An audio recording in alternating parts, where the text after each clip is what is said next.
What comes to mind when you hear the word robot? Maybe you think of a plethora of fictional robots. Maybe R2D2 or C3PO from Star Wars, or the robot from Lost in Space, Rosie from the Jetsons, Wall-E, or maybe a highly intelligent robot like Data from Star Trek. Maybe you also think of real robots that have been created using AI to mimic humans. Perhaps you think of children's toys that are shaped like robots. Or maybe you think of those robotic arms in factories that are used to manufacture cars. However, no matter what you think of when you hear that word robot, or no matter what you think a robot is, we generally think of these tools, these robots, as future inventions. Sure, they have their uses in the present. However, the robots we have, certainly they're not real robots. Certainly the future will give us advanced robots. Perhaps it will, but what if I told you that the first robot was invented in AD 60? That's right. Technology often has surprising roots, and robots are no exception. Robots can trace their origin back to ancient Greece and Egypt. Heron has been credited as their maker. Heron lived in the city of Alexandria. If you remember your history class, you'll remember that Alexandria was a center of art, philosophy, science, math, and technology. Yes, their technology then was very much different than ours today. However, remember, before we could invent the car, the wheel had to be created. In the middle of this culture, Heron set himself up as one of the most accomplished inventors of all time. Some have even compared him to the fictional Tony Stark in the Marvel Universe. Heron loved to invent, and he made famous, notable inventions, including the robot, which we'll get back to. Some of his most famous inventions included the first vending machine, which was used to dispense holy water, as well as the first steam engine. Heron was a brilliant mathematician, and many modern scholars have considered most of his inventions thousands of years ahead of their time. Anyway, back to Heron's robot. His invention was incredibly simple. It only used a simple stationary statue on top of a platform, which moved by way of lead weights, rope, an axle, 3 wheels, and pins. Here's how it worked. The lead weights would provide the power for the robot. As the weights fell down a tube, they would pull a rope that was wound around the axle. As that rope came unwound from the axle, it would cause that axle to spin and turn. The pins on the axle allowed the rope to be wound in different directions, meaning that the robot could spin and turn, changing directions. But there's another exciting aspect of Heron's robot. It is programmable. Now, I'm sure many in our modern world see programming as some complex language that they need to spend weeks or months, maybe years learning. But really, that's not what programming is. Programming, simply put, is only a set of instructions carried out in a sequential order. And that's what Heron's robot did. The rope, as it was wound around the robot's axle, allowed the robot to be programmed. Depending on the direction the rope was wound and when and how it was wrapped around the pins on the axle, allowed the operator to change the actions that the robot performed. Unfortunately, the time the robot ran depended on how far the weight had to fall. Once that weight reached the ground, the robot would stop. Amazingly, the system and process Heron invented has been replicated for thousands of years, and it even inspired the way punch card computers worked in the 20th century. This simple mechanism was discovered and tested by British scientist Noel Sharkey in 2007.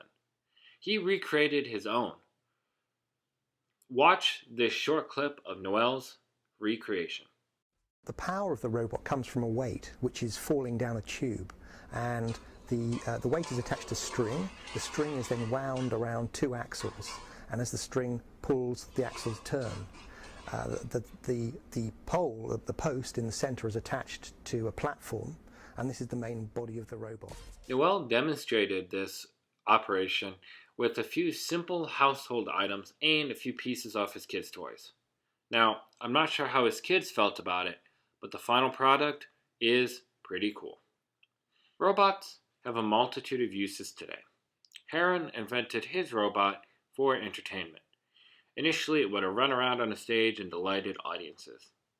Today, robots are often used to work and accomplish tasks faster and safer than humans ever could. Although Herons Robot was initially invented for entertainment, it illustrates an important concept. This is the first time we see automation.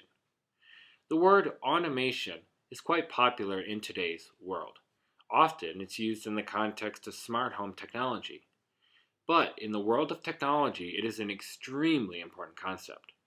Technology now, and throughout its long history, has been about automation. Automation takes tasks normally accomplished by humans and does them automatically, without human interaction. It is because of automation that we can relax and we can enjoy entertainment.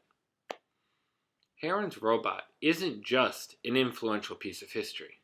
It's an influential piece in the history of modern computing. So let's review some important concepts behind this invention.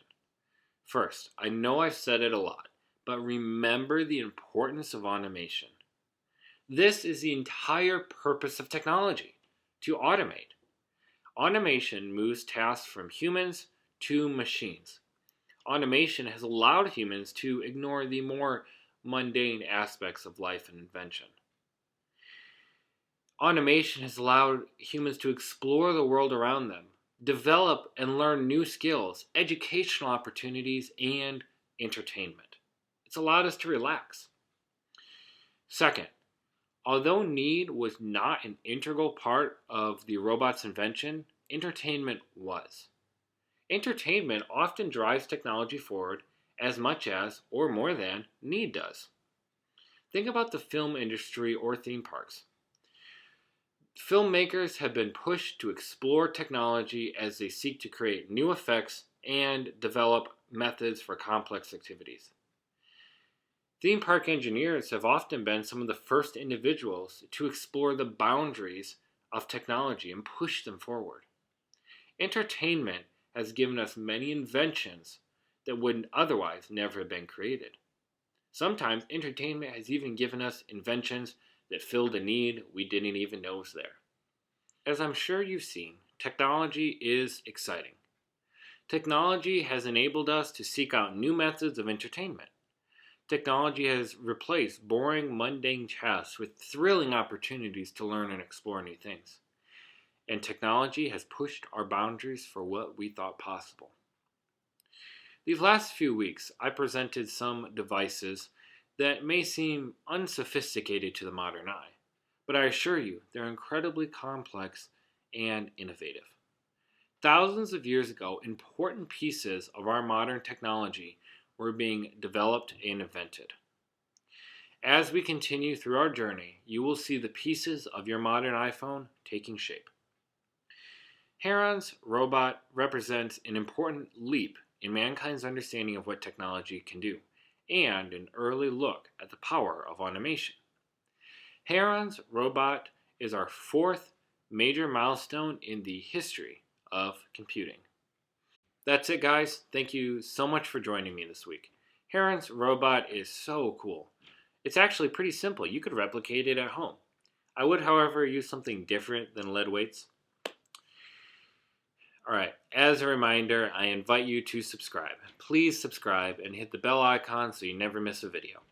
I invite you to follow me on social media. I'm active daily on Facebook, Instagram, and Twitter. Remember, use the hashtag tech is a tool. Each week, I also write a blog version of the week's video. You can find that on my website as linked in the video description down below. Alright, I am so excited about next week's topic when we explore an important written piece of computing history. I'm looking forward to learning more with you. See you next week. Bye.